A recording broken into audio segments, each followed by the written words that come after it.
Então, esses pré-linguais, quanto mais cedo você faz o diagnóstico, então você pega uma criança que você desconfia que, porventura, ele pode ter chance de não escutar. Então, quais são essas crianças? Crianças prematuras, crianças que tiveram infecção hospitalar, crianças que ficaram em incubadora, crianças que tiveram problema de icterícia, fica todo amarelo, que tem que tomar banho de luz, aquela história toda. Pacientes, crianças com problemas de convulsão, com sofrimento fetal. Então, essas crianças todas, elas são crianças de alto risco. Atualmente o governo já disponibiliza, e isso é um programa muito interessante, o teste da orelhinha, que é uma emissão autoacústica, que já determina naquela hora se a criança tem ou não tem algum tipo de deficiência. Então, esse teste, quando é feito, geralmente é feito em berçário ainda, com uma criança ainda imediatamente após o nascimento. Se a criança passar no teste, ótimo.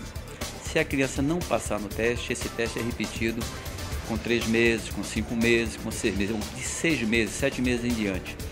A criança continua sem resposta, então a gente vai submeter ela a outras baterias de exame para determinar se ela é ou não portadora de uma surdez profunda.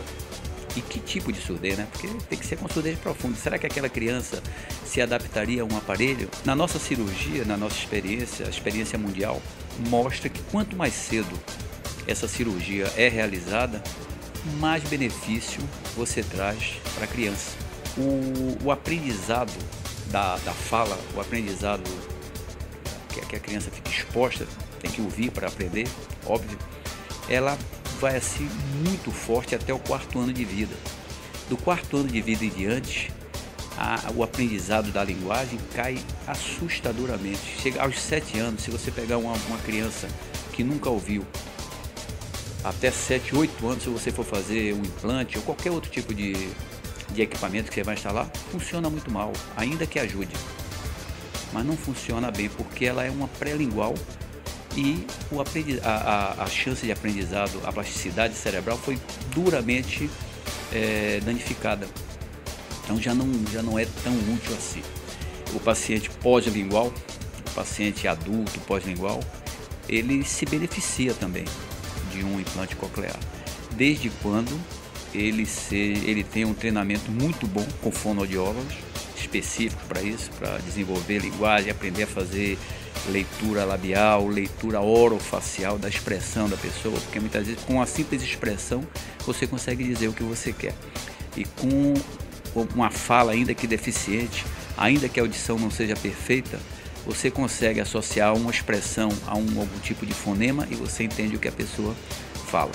Então, com o tempo, quanto mais a pessoa treina, quanto mais a pessoa usa o equipamento, mais ela vai desenvolvendo habilidade em interpretar as palavras que ela antes não conhecia. Então, agora eu queria que você só falasse os cuidados após os implantes.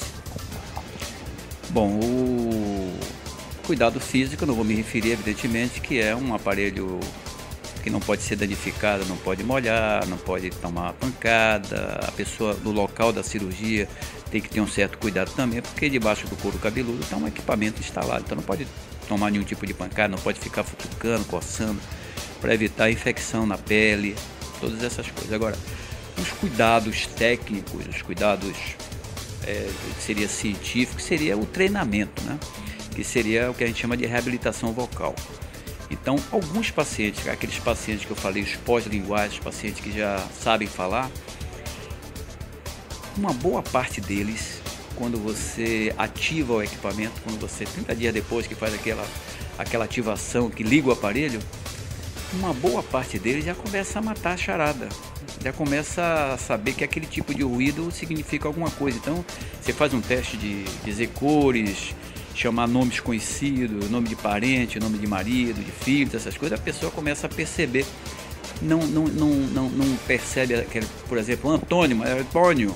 Então o Antônio ele já sabe interpretar que aquilo é Antônio. Então, aos poucos, a coisa da plasticidade cerebral vai se adaptando de uma maneira tal que uma boa parte desses pacientes tem possibilidade, inclusive, de voltar a falar em telefone. Eu tenho alguns pacientes que me ligam aqui para falar comigo, que eu sei que foi o implante dele, está falando pelo ouvido que a gente fez esse implante. Então é uma coisa realmente muito interessante, é um passo fantástico. que a ciência deu nessa direção. E tem dado mais passos cada vez, com os avanços tecnológicos, miniaturização, cada vez os equipamentos ficam menores, então, e mais resistentes. Alguns aparelhos já são inclusive a prova d'água de chuveiro. Às vezes não dá para mergulhar, mas o cara esqueceu de tirar o aparelho, tomou um banho lá, não danifica mais. Eles têm melhorado muito nesse sistema. Atualmente no mundo nós temos pelo menos umas 4 marcas interessantes no mercado. Bom, então contamos aqui hoje com o Dr. Rosauro Aguiar, né? Nos falou um pouquinho sobre os implantes.